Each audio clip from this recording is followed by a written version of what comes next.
Nhà tiên tri mù Vanga dự báo thế giới năm 2022. Ông Kim Jong-un thay đổi như một người khác sau 10 năm cầm quyền. Ngoại trưởng Mỹ kêu gọi Trung Quốc thả tự do cho các phóng viên bị bắt giữ tùy tiện. Dư luận Trung Quốc sốc trước việc bêu tên thị trúng những người vi phạm quy định chống dịch. Trung Quốc phong tỏa gắt gao nhất một thành phố từ sau Vũ Hán, người dân thiếu ăn. Alaska ghi nhận nền nhiệt cao bất thường giữa mùa đông. Khám phá bí ẩn kỳ này, hé lộ sự thật về xác ướp vàng từ nền văn minh cổ đại Ai Cập.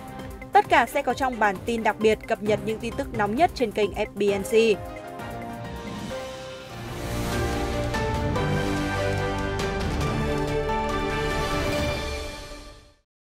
Nhà tiên tri mù Baba Vanga, người Bulgaria, được biết đến với những dự báo đáng sợ, nhưng trùng hợp với một số dự báo được diễn giải là ứng nghiệm trên thực tế. Theo báo Anh The Sun, khẳng định của bà Vanga trùng hợp với vụ tấn công hóa học Syria. Bà Vanga sinh ra trong một ngôi làng nằm ở chân núi lửa vào thời đế chế Ottoman. Bà qua đời năm 1996 ở tuổi 85. Bà sống cuộc đời bình thường cho đến năm 12 tuổi, sau đó mất thị lực trong một cơn lốc xoáy quái lạ. Theo lời kể, bà bị hất tung lên trong không trung và rơi xuống mặt đất, nhưng vẫn giữ được tính mạng. Sau đó bà có năng lực nhìn thấy trước tương lai, theo giai thoại kể lại. Một số sự kiện lịch sử có liên quan đến lời sấm truyền của bà Vanga bao gồm thảm kịch tàu ngầm hạt nhân Kursk, sự trỗi dậy của IS, vụ tấn công khí ga Syria, Brexit, nước Anh rời khỏi EU. Tổng thống thứ 44 của Mỹ là người da đen. Theo lịch sử, ông ấy là Barack Obama. Tổng thống Vladimir Putin chiến thắng bầu cử năm 2018. Chiến tranh thế giới thứ hai. Theo tờ Mirror, một số dự báo của bà Vanga trong năm 2022 bao gồm thực tế ảo trở nên thịnh hành và thống trị toàn thế giới. Đại dịch kế tiếp xảy ra ở Siberia, gây ra bởi virus bị giã đông do biến đổi khí hậu. Nhiều thành phố thiếu nước sạch do khủng hoảng chính trị và tranh chấp nguồn tài nguyên. Người ngoài hành tinh xâm chiếm trái đất trên một thiên thạch. Động đất và lũ lụt gây khủng hoảng lương thực ở châu Á và châu Đại Dương. Tất cả dự báo đều là diễn giải của người đời sau và không có căn cứ thật sự vững chắc. Hình ảnh mới nhất của nhà lãnh đạo Triều Tiên Kim Jong-un cho thấy ông thay đổi diện mạo rõ rệt sau một thập kỷ cầm quyền. Theo truyền thông phương Tây, ông Kim có vẻ lại tiếp tục sụt cân khi xuất hiện trong phiên họp toàn thể của Ủy ban Trung ương Đảng Lao động Triều Tiên. Theo tình báo Hàn Quốc, ông Kim cao khoảng 1m7 và từng có cân nặng 130 kg, được xem là béo phì theo tiêu chuẩn BMI. Tuy nhiên, ông Kim đã giảm cân đáng kể từ đầu năm nay và báo Nhà nước Triều Tiên vào tháng 6 mô tả sự thay đổi diện mạo khiến ông có vẻ tiều tụy hơn, làm người dân không khỏi xót xa. Một số ý kiến cho rằng việc giảm cân có thể giúp ông Kim giành được sự thông cảm của người dân. Được biết, lũ lụt thảm khốc và thiếu nguồn cung do đại dịch Covid-19 đã gây ra đói kém, thiếu lương thực ở Triều Tiên. Chính phủ của nhà nước bí ẩn nhất thế giới, vốn im lặng tuyệt đối về vấn đề chính sự nhạy cảm, cũng phải bày tỏ rằng Bình Nhưỡng đang đứng trước thử thách rất lớn từ khi lập quốc. Mới đây, các báo cáo của truyền thông phương Tây cho rằng ông Kim đã thể hiện làm gương, giảm khẩu phần ăn vì lợi ích quốc gia. Nhờ cách ăn uống điều độ và cai rượu, ông Kim được cho là giảm hơn 20 kg trong năm 2021. Một số ý kiến ở Hàn Quốc nói ông Kim đã can thiệp phẫu thuật để trở nên gầy hơn. Hãng thông tấn Trung ương Triều Tiên cho biết, ông Kim, lãnh đạo tối cao ngoài 30 tuổi, đã vừa mở cuộc họp toàn thể Đảng Lao động vào đầu tuần này.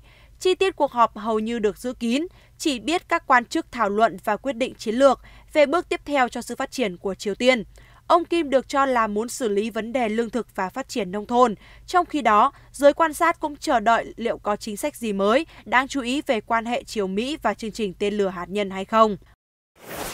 Ngoại trưởng Mỹ Antony Blinken ngày 29 tháng 12 kêu gọi giới chức Trung Quốc và Hồng Kông thả tự do ngay lập tức cho các nhân viên tổ chức truyền thông Stand News bị bắt giữ. Ông Blinken ra thông báo cho biết, chúng tôi kêu gọi giới chức Trung Quốc và Hồng Kông ngừng nhắm mục tiêu vào các cơ quan truyền thông độc lập và phóng thích ngay những nhà báo và nhân viên truyền thông bị bắt giữ tùy tiện. Cảnh sát ở Hồng Kông, đặc khu mà Bắc Kinh đang siết chặt kiểm soát, vào hôm thứ Tư đã đột kích tòa soạn Stand News, thu giữ điện thoại, máy tính, tài liệu, đồng thời áp giải tổng biên tập. Stand News sau đó phải ngừng hoạt động. Ngoại trưởng Blinken cho rằng, bằng cách bịt miệng các tổ chức truyền thông độc lập, chính phủ Trung Quốc và giới chức địa phương đang làm xói mòn sự tín nhiệm và sức sống của Hồng Kông. Một chính phủ tự tin sẽ không lo sợ báo chí tự do. Stand News thành lập năm 2014 với hình thức phi lợi nhuận, là tiếng nói ủng hộ dân chủ mạnh mẽ nhất ở Hồng Kông hiện nay. Sau khi chính quyền đã buộc ngừng hoạt động nhật báo Apple Daily của tỷ phú Jimmy Lai, hiện vị tỷ phú đang ngồi tù và đối mặt với nhiều tội danh nghiêm trọng. Vụ bắt bớ ở Stand News một lần nữa dấy lên lo ngại về quyền tự do ngôn luận bị đàn áp ở Hồng Kông. Chính phủ Trung Quốc cho rằng các nhà báo đang kích động nổi loạn, trong khi đó Ngoại trưởng Mỹ tuyên bố báo chí không phải là nổi dậy. Cảnh sát thành phố Tinh Tây thuộc Quảng Tây, miền Nam Trung Quốc đã áp giải 4 người vi phạm quy định chống dịch COVID-19, bêu xấu họ ở nơi công cộng. Đây là một hành động bị cấm ở Trung Quốc, tuy nhiên đã xuất hiện giữa lúc chính phủ kiên quyết dập dịch Zero Covid, còn người dân thì mệt mỏi với những ngày phong tỏa không hồi kết. Theo báo The Guardian, 4 người đàn ông bị cáo buộc buôn người qua biên giới Trung Quốc vào hôm thứ Ba đã bị dẫn đi khắp phố phường trong bộ quần áo bảo hộ, họ cầm bảng tên và hình ảnh của mình trên tay. Nhật báo Quảng Tây của chính quyền cho biết, việc làm nói trên nhằm răn đe tội phạm xuyên biên giới. Hành động bêu tên thị chúng vốn phổ biến trong giai đoạn cách mạng văn hóa, nhưng hiện tại bị cấm ở Trung Quốc. Tờ báo Beijing News của chính phủ cho rằng, hành động đó vi phạm nghiêm trọng tinh thần thượng tôn pháp luật và không thể tái diễn. Vào năm ngoái, giới chức mạnh mẽ lên án sự việc ở tỉnh Hà Bắc là một người đàn ông bị trói lên cây do ra ngoài mua thuốc lá giữa phong tỏa.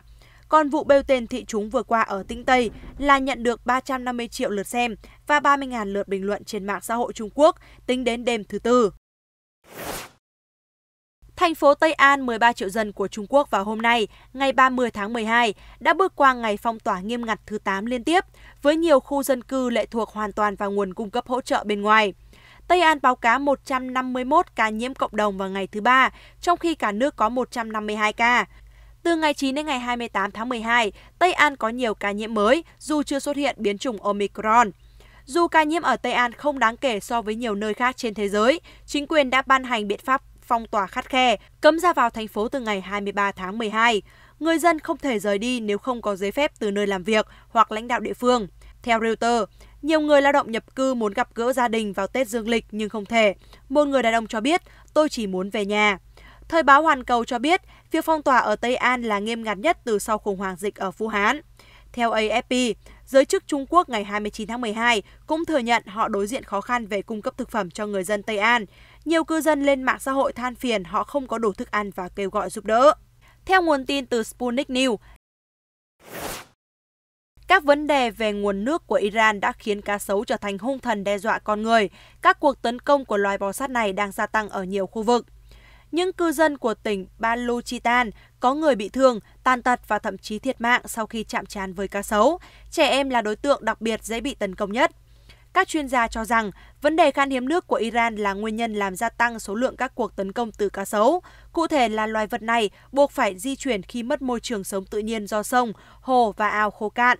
Ngoài ra, con mồi của cá sấu như cá, rắn, ếch cũng trở nên khan hiếm, dẫn đến cá sấu tìm kiếm bất cứ thứ gì có thể ăn được để thay thế. Đáng nói, chuyên gia cho rằng các cuộc tấn công cũng có thể liên quan đến việc các sinh vật coi con người là mối nguy hiểm đối với môi trường sống tự nhiên của chúng. Theo các quan chức, Iran đã đối phó với tình trạng khan hiếm nước trong vài năm nay, nhưng năm nay tình trạng trở nên tồi tệ do mùa hè nóng kỷ lục, khô hạn nhất trong vòng 50 năm. Nguyên nhân do nhiều yếu tố kết hợp lại, từ sự suy giảm nguồn nước ngầm do sử dụng quá mức, lượng mưa giảm và sự khô cạn của các sông, hồ, ao và được cho là xảy ra do biến đổi khí hậu. Vào hôm 29 tháng 12, một vụ va chạm giữa xe tải và xe buýt nhỏ đã xảy ra ở miền Trung Chile, khiến 9 hành khách trên xe buýt thiệt mạng, trong đó có một người không qua khỏi dù được đưa đến bệnh viện cấp cứu. Được biết, xe buýt nhỏ gặp tai nạn khi đang chở các công nhân làm tại nông trại đi về hướng Tây trên tuyến đường H66G. Chính quyền địa phương cho biết đây là vụ tai nạn thảm khốc nhất xảy ra trong năm nay. Nguyên nhân vụ tai nạn đang được điều tra làm rõ. Bang Bahia của Brazil, nơi sinh sống của khoảng 15 triệu người, đã hứng chịu lũ lụt trong nhiều tuần qua sau khi đợt khô hạn lịch sử nhường chỗ cho những trận mưa kỷ lục. Vào hôm thứ Tư ngày 29 tháng 12, một đội cứu hộ đã thành công giúp đỡ một gia đình bị chia cắt bởi dòng nước lũ đoàn tụ. Những đứa trẻ sống trong trang trại ở một khu vực biệt lập với cha mẹ đã nhận được sự giúp đỡ từ các nhân viên cứu hộ để đến được khu đất an toàn của người Dì. Cha mẹ của những đứa trẻ đã chọn ở lại nhà của họ. Đội cứu hộ cũng đi xuồng cao tốc đến hỗ trợ người dân ở khu vực bị cô lập khác. Trận lũ lụt nhiều tuần qua đã khiến ít nhất 20 người thiệt mạng ở bang Bahia. Thống đốc Bahia Rui Costa cho biết gần 50.000 người đã phải di rời và 5.000 ngôi nhà mới sẽ cần được xây dựng lại. Thời tiết cực kỳ lạnh giá ở Mỹ đang gây ra nhiều nguy hiểm cho các phương tiện giao thông. Và hôm 27 tháng 12, cảnh sát bang Oregon đã công bố một video ghi lại cảnh một chiếc xe cơ giới semi-rơ móc lớn đã mất đà, trượt dài trên đường phủ lớp băng đen và bị lật khi đi qua thành phố Lakeview. Cơ quan chức năng cho biết chiếc xe không hề chạy quá tốc độ và trong điều kiện thời tiết không có gió lớn. Rất may là chiếc xe đã ngã vào lớp tuyết mềm nên không có ai bị thương sau vụ tai nạn. Bang Alaska của Mỹ đang đón một mùa đông bất thường khi đợt khí ẩm ùa về khiến nhiệt độ ghi nhận vào ban ngày tại đây tăng vọt lên trên 15,5 độ C. Mưa lớn cũng xuất hiện kèm theo tuyết và không khí lạnh. Nhà khoa học Rick Thoman thuộc Trung tâm Đánh giá và Chính sách Khí hậu Alaska cho biết, trong hôm 26 tháng 12, nhiệt độ không khí ở đây còn đạt đến 19,4 độ C. Đây là mức nhiệt cao nhất được ghi nhận trong tháng 12 ở Alaska. Ông cho rằng đây là dấu hiệu cực kỳ bất thường. Trong đó, đáng lo ngại nhất là lượng mưa khổng lồ đang đổ dồn xuống khu vực này. Thông thường, tháng 12 ở Alaska vô cùng khô ráo vì khí trời lạnh giá. Tuyết rơi dày kèm mưa lớn trong những ngày qua đã gây ra tình trạng mất điện diện rộng, nhiều tuyến đường bị phong tỏa. Bộ Giao thông Vận tải Alaska cảnh báo các phương tiện giao thông có thể gặp nguy hiểm do lớp băng dày, trơn trượt. Ông Thomas cho rằng những diễn biến khác thường của thời tiết này là minh chứng cho biến đổi khí hậu gây ra tình trạng nóng lên toàn cầu. Một nghiên cứu được công bố vào tháng trước cho biết, vào khoảng năm 2060 hoặc 2070, Bắc Cực sẽ đón nhiều trận mưa lớn vào mùa đông. Động đất mạnh 7,3 độ xảy ra ở bờ biển tỉnh Maluku của Indonesia vào sáng sớm hôm nay, ngày 30 tháng 12. Theo cơ quan khảo sát địa chất Mỹ thông báo, hiện không có cảnh báo sóng thần hay báo cáo về thương vong hay thiệt hại. Động đất ngoài khơi xảy ra vào lúc 3 giờ 25 phút sáng, tâm chấn sâu 166 km. Indonesia thường xảy ra động đất do nằm trên vành đai lửa Thái Bình Dương. Một vòng cung có hoạt động địa chấn dữ dội do các mảng kiến tạo va chạm vào nhau. Vành đai này trải dài từ Nhật Bản đến Đông Nam Á và qua lưu vực Thái Bình Dương. Khi tình trạng lây nhiễm COVID-19 đạt kỷ lục ở Anh, vào thứ Tư ngày 29 tháng 12, một số người dân London đã kêu gọi sử dụng hộ chiếu vaccine ở các địa điểm công cộng như một biện pháp kiểm soát sự lây lan của dịch bệnh mà không cần phải đóng cửa. Một số cư dân tại khu phố Chelsea sang trọng phía Tây London được Reuters phỏng vấn cho biết, Vương quốc Anh đang cạnh tranh trong việc kiểm soát dịch với một số quốc gia châu Âu và Trung Đông.